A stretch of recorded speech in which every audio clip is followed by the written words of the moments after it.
మన రేపు రాబోయే ఎలక్షన్ దృష్టిలో మన శ్రీకాకుళం జిల్లాకు వచ్చాం. ఇక్కడ హెచ్ఎల్ నియోజకవర్గంలో ఎన్డీఏ కూటమి అభ్యర్థి బీజేపీ పార్టీ అభ్యర్థిగా ఎన్ ఈశ్వరరావు గారు ఎన్ఈఆర్ గారు ఇక్కడ నిలబడ్డారు. వారికి మద్దతుగా మేమందరం కూడా మా క్యాంపెయిన్లో పాల్గొన్నాం. అందరిని కోరుతుంది ఒకటే, మన బీజేపీ పార్టీ నేషనల్ పార్టీ ఇప్పుడు మన రాష్ట్రంలో ఉన్న ప్రస్తుత పరిస్థితుల్లో అప్పు చేయిందే ఒక్కరోజు కూడా గడవని పరిస్థితిలో మనం ఉన్నాం. 10 లక్షల కోట్ల అప్పుల్లో ఉంది ఈ రాష్ట్రం.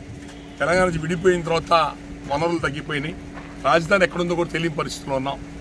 కాబట్టి కేంద్రం యొక్క సహకారం మనకు కావాలా. రెండోది ఇంకోటి, బీజేపీ పార్టీ పేద కులాలకు అధికారం ఇవ్వాలని ప్రయత్నం చేస్తుంది.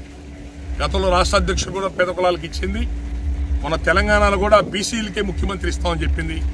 ఆంధ్రప్రదేశ్లో కూడా 70 ఏళ్ల పరిపాలన 2-3 కులాలే ముఖ్యమంత్రులుగా ఉన్నారు. మిగతా కులాలు దాదాపు కాపులు, బీసీలు, ఎస్సీలు వీళ్ళందరూ కూడా అనేక 200-300 కులాలు ఉన్నాయి. ఎవరికి కూడా రాజ్యాధికారం లేదు.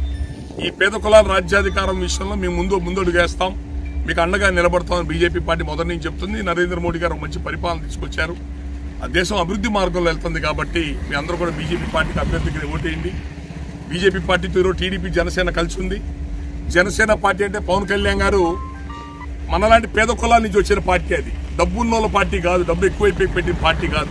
పేద కులాల రాజ్యాధికారం కోసం వచ్చిన పార్టీ. గతంలో ప్రజారాజ్యం పేరుతో కూడా 110 స్థానాలు బీసీలకు ఇవ్వడం జరిగింది. ఎస్సీలకి అత్యంత ప్రాముఖ్యత ఇవ్వడం జరిగింది.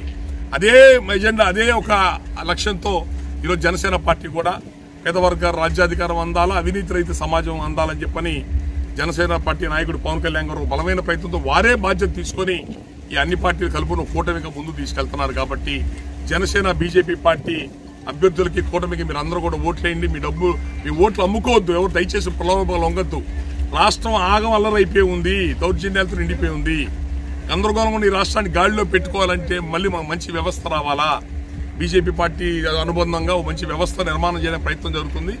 రేపు మీరందరూ కూడా బీజేపీ కూటమికి, బీజేపీ అభ్యర్థికి, మన ఎన్ ఈశ్వరరావు గారికి మీరందరూ తప్పకుండా ఓట్లేసి వారిని గెలిపించాలని చెప్పి కోరుకుంటున్నాం. Thank you.